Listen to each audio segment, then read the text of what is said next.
में खड़े हो जाओ। इमरजेंसी पे खड़े हो ना, मैं इमरजेंसी पे खड़े हो, इसलिए मैं कह रहा हूँ या तो इधर हो जाओ या इधर हो जाओ। इमरजेंसी की तो हम रास्ता देंगे, हम इस हॉस्पिटल के काम कर चुके हैं। इमरजेंसी मैं मना तो नहीं कर, मैं इमरजेंसी होगी तो हम रास्ता देंगे, पेशेंट आएगा तो हम खुद गेट तक छोड़ेंगे। और बताइए तो मतलब यहाँ खड़ा होना जरूरी है? बिल्कुल खड़ा होना है, बिल्कुल गेट ही दिखाना। चलो मर्जी है। जब आपकी 10 महीने से सैलरी ना मिलेगी, जब अपने आप पता लग जाएगा कैसा होता है, लोगों के साथ कैसी बीतती है। मुझे तो कुछ नहीं पता, मैं तो आपसे ये रिक्वेस्ट कर रहा हूँ। मैं आपसे कोई बहस कर रहा हूँ, देखो बहस भी नहीं कर रहा ना, रिक्वेस्ट कर रहा हूँ। मैं तो आपसे, मैं भी आपसे तो ये कह रहा हूँ कि आप या तो इमरजेंसी से इधर हो जाओ, इधर हो जाओ। अगर इमरजेंसी कोई होगी हम खुद छोड़ देंगे। देखिए, कल बीती शाम को हमने आदर्श नगर थाने के बाहर से खबर दिखाई थी। सेंट्रल हॉस्पिटल के कर्मचारी, डॉक्टर और मेडिकल स्टाफ जो है आदर्श नगर थाने पहुंचा था कंप्लेन देने के लिए। हॉस्पिटल में बता दें आपको, कर्मचारियों को सैलरी ना मिलने के कारण आज जो हॉस्पिटल के कर्मचारी हैं बाहर प्रदर्शन करते हुए नजर आ रहे हैं। आइए जानते हैं क्या है पूरा मामला। सिंह नाम है मेरा, दीपक टीकम सिंह नाम है सर मेरा। हाँ जी सर। आप कंपनी हॉस्पिटल में किस पोस्ट पर थे? सर मैं यहाँ पे नर्सिंग सुपरिटेंडेंट था, ये सारा स्टाफ मेरे ही अंदर था। हमारा स्टाफ, मेरा स्टाफ अगर अंदर भी जाता है सैलरी के लिए जाता है तो उनको गाली गलौज करते हैं, उनके साथ गलत व्यवहार करते हैं। कौन करता है? नितिन गौतम है यहाँ के जो ओनर हैं, वही करते हैं उनके साथ। ऊपर से इनकी कंप्लेंट और कर देते हैं स्टाफ की, और फिर बोलते हैं कि तुम्हारी कंप्लेंट कर दी है। वहाँ से पुलिस थाने से फोन आता है कि तुम्हारी कंप्लेंट हो गई है, FIR हो गई है तुम्हारे नाम से, कि तुमने स्टाफ को आके यहाँ पे गाली दी है, ये करे। पैसे मांगने पर उल्टा ऐसे ही उल्टा चोर कोतवाल को डांटे, वो वाली बात ये हमारे साथ कर रहे हैं। सैलरी बकाया है सर मेरी 5 महीने की सैलरी मेरी अभी पेंडिंग है यहाँ पर। आपकी कब से काम कर रहे हैं आप यहाँ? सर मेरे को लगभग 2 साल हो गए हैं। स्टार्टिंग जब से हॉस्पिटल खुला है, सारी चीजें हमारी, सारा स्टाफ मैंने ही ऑर्गेनाइज कराता है यहाँ पे सारा ही। मैं तब से मैं ही देख रहा हूँ मैं यहाँ पे। आपकी कितनी, अगर हम बात करें यहाँ पर कितने ऐसे लोग हैं जिनकी अभी पैसा बकाया? सर कम से कम 120 लोग ऐसे हैं जिनके पैसे अभी पेंडिंग हैं, और ऐसे स्टाफ हैं जो काफी दूर दूर से हैं, जो यहाँ पे आ भी नहीं सकते हैं। और कुछ लोगों को कल शायद लग रहा है फोन करके भी धमकाया गया है कि तुम यहाँ पे आओगे तो ऐसा हो जाएगा, वैसा हो जाएगा। पुलिस वगैरह मेरे कल फोन कराए गए हैं ताकि यहाँ पे कम लोग इकट्ठा हों और ऐसे हॉस्पिटल के सामने कोई सीन क्रिएट ना हो, ये सब चीजें। तो अभी आपने क्या अस्पताल प्रशासन या पुलिस प्रशासन या जो हमारा शहर का प्रशासन, उससे कहीं पे गुहार लगाई? सर कल हम यहाँ पे पुलिस चौकी में गए थे, हमने यहाँ पे कंप्लेंट लिखी है, कंप्लेंट का वो भी है। कल लगभग करीबन 100 लोगों ने यहाँ पे अपने नाम और नंबर लिखवाए हैं। दिखाइए आपकी कंप्लेंट। डायरी नंबर ये हमारा डायरी नंबर है जो वहाँ से कंप्लेन से मिला था हमें। तो क्या कहा भैया अभी आपको प्रशासन की तरफ से क्या? उन्होंने बोला है कि कार्रवाई करेंगे ये और वो, पर अभी हमें तो कोई हमें कोई जवाब नहीं आया अभी तक। मौके पर डायल 112 पहुंची है। ये पुलिस वालों ने ही उन्होंने बुला रखा है, हॉस्पिटल वालों ने, कि हम कुछ ऐसे लड़ाई झगड़ा करेंगे, ऐसा कुछ करेंगे। पर हम ऐसा कुछ नहीं चाहते, हमें बस हमें सैलरी चाहिए और हमें कुछ नहीं चाहिए ना। हम कोई लड़ाई झगड़ा कर रहे हैं। पुलिस प्रशासन पहुंचा, आपसे अभी बात हुई? अभी कोई बात नहीं, उसके बारे में कोई बात नहीं है। देव सिंह, मैं इस हॉस्पिटल में पिछले 2 साल से काम कर रहा हूँ। पहले सिद्धिविनायक में था, फिर मुझे यहाँ पे शिफ्ट कर दिया गया। एज ए मेंटेनेंस वगैरह मैं सब देखता था यहाँ पे। अभी आपने कहा कि मैं सिद्धिविनायक में था। सिद्धिविनायक में था, फिर मुझे यहाँ भेज दिया गया। यानी कि इन्हीं की ब्रांच है? इन्हीं की ब्रांच है वो भी, जो अभी वो भी बंद पड़ी है। मुझे यहाँ पे शिफ्ट कर दिया गया, यहाँ पे मैनेजर था। मुझे बस ये था कि सैलरी, पहले जब डॉक्टर उमेश यहाँ पे आते थे तो सैलरी मतलब पार्टों में एक बार मिलती जाती थी। ऐसा नहीं था कि घर में एकदम पुलिस आना जाना बंद हो गया, सैलरी का पैसा होगा।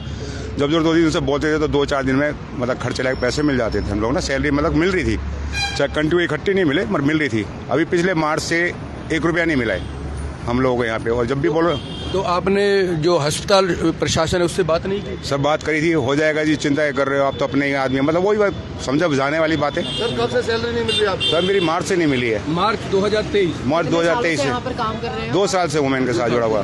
तो अब आपको क्या जवाब मिला यहाँ से? जवाब क्या सर, कुछ भी नहीं है। उनके डॉक्टर उमेश जो दूसरे डायरेक्टर उनके पास जाते हैं तो क्या, जब हिसाब किताब होगा हम आपको सैलरी बुला के देंगे। वो इस तरीके से बातें करते हैं, ये तो बात ही नहीं करते। खैर इनका तो विश्वास भी अलग है, तो क्या बोल सकते हैं हम लोग, यही कर सकते हैं। लड़ाई झगड़ा तो करेंगे नहीं। आप अंदर जाते हो, आपको कोई आश्वासन मिलता है? सब कोई अंदर जाने ही नहीं देते, अंदर जाने ही कौन देता है। और फिर जो बंदा सही से बात ही नहीं करे उसके पास जाके फायदा नहीं। मेरा नाम रिंकू भाटी है। कितने समय से आप यहाँ? मैं यहाँ पे जब से यूनिट स्टार्ट हुई थी GPG के अंडर में 3 साल पहले, मैं तब से यहाँ पे हूँ। तो जैसे कि अभी आप देख सकते हैं 112 का, जैसे आपने क्वेश्चन करा कि 112 बुलाई गई है, ये हमारे आने से पहले बुला लिए इन्होंने। ऐसा ही हमारे साथ में कल हुआ था। कल हम जब थाने में गए थे तो हमसे हमारे जाने से पहले ही वहाँ पे फोन करके ये बोल दिया गया है कि 10-12 लड़के आ रहे हैं, मेरे साथ मार पिटाई करेंगे, हंगामा करेंगे हॉस्पिटल पे। जबकि हम हॉस्पिटल तो कल आना ही नहीं था, हम आ ही नहीं रहे थे। हम तो सिर्फ आदर्श नगर थाना में गए थे FIR करने के लिए। हमारे साथ में 25-30 लोग भी थे जो साथ में सारा पूरा स्टाफ था। तो भैया आपकी सैलरी कब से नहीं मिली है? मेरी सैलरी 10 महीने हो गई जी मेरे को।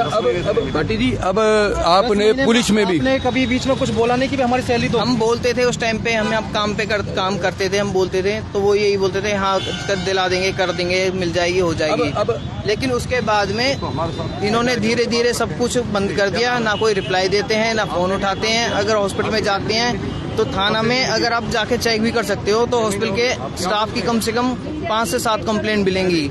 जैसे कि कोई सैलरी के लिए आता है, पहले तो गेट से नहीं एंट्री करने देते। अगर कोई बाई चांस गेट खुला मिल जाए, अंदर चला भी जाए, तो उसकी कंप्लेन कर देते हैं कि ये इस नाम का व्यक्ति आया है और मेरे को मारने पीटने की धमकी दे रहा है और इस तरह के। हाँ जी, कौन करता है? ये नितिन जी करते हैं। तो यहाँ सीसीटीवी भी होंगे? यहाँ सारी चीजें, मारपीट किसी के साथ, सारी चीजें। एक्चुअली एक हमारे स्टाफ की एक बाइक भी खड़ी थी, उस बाइक को भी इन्होंने यहाँ से उठवा दिया है और उस स्टाफ को बुला के उसकी सीसीटीवी फुटेज भी दिखाई है कि ये देखो तुम्हारी बाइक यहाँ से ऐसे उठी है।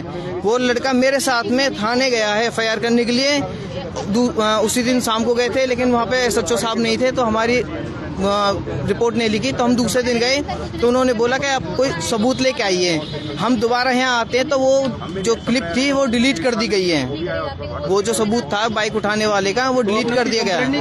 कंप्लेंट की थी यहाँ पे, 3 दिन हमने यहाँ पे चक्कर काटा है। इन्होंने साथ में स्टाफ था, मुझे पूरा विश्वास है कि इन्होंने कुछ ना कुछ उनको डरा धमका के कुछ करके उनको आने से मना किया है, तभी यहाँ पे स्टाफ नहीं पहुँचा है। यदि अभी आपको किसी भी प्रकार का आश्वासन नहीं मिला, इसके बाद आप क्या करेंगे? इसके बाद हम कानून का सहारा लेंगे, फिर हमें जो भी रास्ता दिखाया जाएगा कानून के तरीके से। उसका असर देखने के उसका अभी तो कोई असर नहीं है, लेकिन उन्होंने एक बोला था कि आप इनलीगल वर्क कोई मत करना, बाकी हम आपके साथ में हैं, बस इतना ही बोला गया है। बाकी उसके अलावा और कुछ हमें न मिला है न कुछ बताया गया है। अच्छा, इसके बाद आप लेबर कोर्ट पहुंचे? नहीं, लेबर कोर्ट अभी तो हम पहले मालिक के पास आए हैं, मालिक से पहले मिलेंगे। अगर वो हमसे मिलते क्या जवाब उनका होता है ना। अगर वो हमें सैलरी देने के लिए होते तो हम उनसे एक टाइम लेंगे, उस टाइम तक अगर हमें सैलरी मिल जाती है तो ठीक है। अगर वो नहीं मिलते हैं, कोई जवाब नहीं देते हैं, तो फिर हम कानून का सहारा लेंगे। फिर चाहे हमें लेबर कोर्ट जाना पड़े, चाहे कहीं जाना पड़े, हम कानून के दायरे में रह के वो। अच्छा, अभी इस हॉस्पिटल को कौन चला रहा है? अभी यहाँ पे नितिन गौतम जी बैठते हैं, यानी कि एक डायरेक्टर अभी भी हाँ चला रहे हैं। जी। कुमारी। गीता जी, आपकी कितने समय की तनख्वाह है? सर मैं यहाँ 6-7 महीने से वर्किंग थी और 3 महीने से मेरी तनख्वाह नहीं मिली। तो आपको क्या जवाब दिया गया जब आपने? यही मिल जाएगी, 2 दिन रुको, 4 दिन रुको, 10 दिन रुको, बस यही बोलते जा रहे। पोस्ट क्या थी आपकी? नर्सिंग स्टाफ थी सर मैं यहाँ पे। गीता जी, क्या वजह रही, ऐसी क्या वजह रही कि दोनों पार्टनर्स की आपस में बिगड़ गई थी? अब आपस में इन लोगों की बिगड़ी तो स्टाफ की क्या गलती थी? स्टाफ को तो भाई टाइम से सैलरी देनी चाहिए ना। लेकिन अब तो हॉस्पिटल और ये अपना तो चला रहे हैं, बिल्कुल अपना चला रहे कहीं ना कहीं जो मुनाफा है वो तो बिल्कुल लिया जा रहा है। इनको ये अपना मुनाफा देख रहे हैं। जो गरीब स्टाफ है, जो घर से एक फीमेल का जॉब करना बहुत मुश्किल होता है, घर से निकल के जॉब करने के लिए आना, और इन लोगों ने वो सैलरी रोक रखी है। किस वजह से रोक रखे, कोई वजह नहीं बताई? पता ही नहीं है। क्या कहते हैं सैलरी जब मिल जाएगी, 10 दिन रुक जाओ, 1 हफ्ते रुक जाओ। कितने महीने हो गए? और ऐसा कहते 3 महीने हो गए। 3 महीने हो गए। हमारे साथ एक शख्स और मौजूद है। नाम? सर क्या नाम? रवि भाटी नाम है सर मेरा। रवि, कल आप पुलिस स्टेशन गए? कल सर मैं पुलिस स्टेशन भी गया था। 20 लोग हुए। जी सर। और कल आपने दावा किया था कि आपके लगभग 100 से ज्यादा। सर इन्होंने स्टाफ को फोन करे हैं, रात में स्टाफ को डराया है, धमकाया है, पुलिस की धमकी दिए हैं। आज भी इन्होंने हमारे आने से पहले यहाँ पर 112 बुला के रखी हुई है पहले से ही, जबकि हमने पहले कल भी बोला था कि हम किसी भी तरीके की कोई तोड़ फोड़ कुछ नहीं करना चाहते। हम कानून के दायरे में रहकर ही अपनी चीज मांग कर रहे हैं। हम कल इनके घर भी गए थे, घर भी कल ऑनर नहीं मिले। आज हम हॉस्पिटल भी आए हैं, आज हॉस्पिटल पे भी ऑनर नहीं है। और हमारी लगभग मेरी 1 साल की सैलरी इन्होंने पेंडिंग करके रखी हुई है। पिछले 1 साल से मेरी सामान और सैलरी कुछ भी नहीं दे रहे हैं। मैं इनकी जवाहर कॉलोनी में एक सेंटर हॉस्पिटल दूसरी यूनिट और है, वहीं अपनी वाइफ के साथ में रहता था। सारा सामान मेरा वहाँ। एक बात बताएं जी सर, जो सैलरी है वो सिर्फ इस ब्रांच की है या और ब्रांचों की? सर साहब तीनों ही ब्रांचों की सैलरियां पेंडिंग है और सारे स्टाफों की तीनों ब्रांचों की सैलरियां पेंडिंग है। तो अब अगला कदम आपका क्या होगा? सर अगला कदम अब फिर हम पुलिस में भी चले गए, मालिकों से घर भी मिल लिए, हॉस्पिटल भी आ गए। अब अगला कदम फिर हम लेबर कोर्ट जाएंगे, लेबर कमिश्नर ऑफिस जाएंगे, वहां जाके कंप्लेंट डालेंगे। सर मंडे को हमारा यही प्लान है कि हम मंडे को सारे के सारे मिलके लेबर कमिश्नर ऑफिस जाएंगे। अस्पताल के मालिक का कहना है कि हम फॉर्म दे दें, फॉर्म भर के दे दें, 30 नवंबर तक की लास्ट। सर सारे अकाउंट होल्ड पड़े हैं, इनके चेक जिन्होंने इन्होंने दे रखे थे वो सारे चेक स्टाफ के बाउंस हो रहे हैं। जो इन्होंने दे रखे थे चेक दिए थे काफी स्टाफों को। हम यहाँ खड़े हुए हैं तो ये भाई साहब बोल रहे हैं यहाँ करो मुझे, हमें क्या दिक्कत है? अपना पक्ष रखना चाहते हैं आप? नहीं, मुझे कोई पक्ष नहीं रखना। मैं तो मेरा पक्ष ये था बस। कोई पक्ष रखना चाहे नहीं नहीं नहीं, मुझे नहीं पता, वो डॉक्टर साहब बात करेंगे अपने आप। मैं कुछ नहीं कर सकता। क्योंकि कल आपको बता दूं, कल हमने खबर चलाई थी तो आपके दरअसल हॉस्पिटल से फोन आता है, ठीक है। मीडिया को खबर चलाने पर दबाव बना जाता है। अगर अंदर कोई जो पक्ष रखना चाहता है उनसे कह दीजिए मीडिया बाहर आई हुई है और अपना अगर पक्ष रखना चाहते हैं तो पक्ष रख सकते हैं, क्योंकि मीडिया सच्चाई दिखाएगी, जरूर दिखाएगी, क्योंकि ज्यादातर जो कर्मचारी हैं वो परेशान है। किस लिए बनाई है? मीडिया का काम है सच्चाई दिखाना। तो अंदर से फोन करके जो है दबाव बनाया जा रहा है आप खबर एक ना बार चलाने से के बात लिए। कर ले, अगर कोई अपना पक्ष चलो कोई बात नहीं, वो मैं बात करके आपको बताता हूँ। बाकी मेरे ये रिक्वेस्ट कर रहा था मैं आपसे, ठीक है, कि या तो आप इमरजेंसी से देखो, आप कर लेते हैं, आप जो बात कर रहे हो उस पे हम बाकी मुझे कोई ऐतराज नहीं है, मुझे कोई दिक्कत नहीं है। आपका राइट है, आप हो देंगे सर थोड़ा सा, आप कौन है? मैं भी यही एम्प्लॉई हूँ, क्या वर्किंग पोस्ट में है? मैं एज ए सुपरवाइजर हूँ। सुपरवाइजर साहब, अंदर एक बार हमारी आवाज जो है पहुंचा दी जाए, कोई बात नहीं, ताकि कल की डेट में हमारे पास दोबारा फोन ना आए कि एक पक्ष चला दिया है दूसरा पक्ष नहीं। मैं बात कर लेता हूँ, कोई दिक्कत नहीं, मैं अभी आपको जवाब दे देता हूँ। अगर कोई पक्ष बात रखो। ठीक है, देख सकते हैं आप। स्टाफ के साथ साथ एक बात और रखना चाहूंगा, स्टाफ के साथ साथ में जो भी यहाँ पे सप्लायर होते थे, जैसे कि पानी का सप्लाई करते थे, जो पानी की बोतल वगैरह आती थी, या कोई और साफ सफाई वाला था, सबकी पेमेंट रुकी हुई है। वो बंदे भी यहाँ पे आए हुए हैं, उनको पता लगा कि आज ऐसा कुछ है, तो वो बंदे भी अपना पक्ष रखने के लिए आए हुए हैं। अगर आप बात करना चाहे तो मैं मिलवा सकता हूँ। मिलवाइए आप। आ जाइए।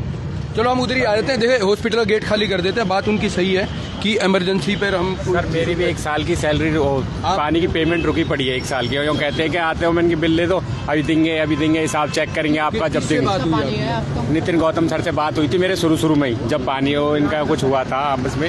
ये तो मेरे को पता नहीं क्या हुआ क्या नहीं हुआ। इन्होंने कही अपना बिल भेज देना, मैंने बिल भी भेज दिया था, तो कह रहे ठीक है करवा देंगे। उन बातों को भी सर 2 महीने हुई आए और ना ही उन्होंने कुछ कहा, नहीं वो मैं गया 2 बार, वो भी नहीं मेरे को मिले। और 1 साल की पेमेंट रुकी पड़ी मेरी पानी की 20 लीटर बोतल कारण की वजह से जो है हॉस्पिटल के स्टाफों को या आपका जो है पैसा नहीं मिल पा रहा है। ये तो पता नहीं, वो कहते हैं करवाएंगे 2-3 महीने हो गए, मेरे को तो कुछ मिला ही नहीं सर। 1 साल हो गया मेरी पेमेंट। बात करें वहीं इलाज की, तो इलाज तो टाइमिंग पे जो पेमेंट हो रही है उनकी, पर वो मेरे पैसे नहीं दे रहे सर। अब ये नहीं, वो ये कह रहे देंगे, अब ये कब देंगे ये तो मेरे को भी नहीं पता सर। टाला जा रहा है। टाला, हाँ, वो मैं नहीं, वो मिलते मेरे को। कई बार मैं हुई आया हूँ हॉस्पिटल में, नहीं वो मेरे को मिलते। पानी के पैसे मेरे अटके पड़े 1 साल, मांग मिलते ही नहीं है, तो बात को कोई स्टाफ कोई बात करने को राजी नहीं है मेरे से। खबरों की विस्तार से जानकारी के लिए सब्सक्राइब करें हमारा चैनल और क्लिक करें बेल आइकन पर, ताकि कोई भी खबर आपसे अछूती ना रह सके।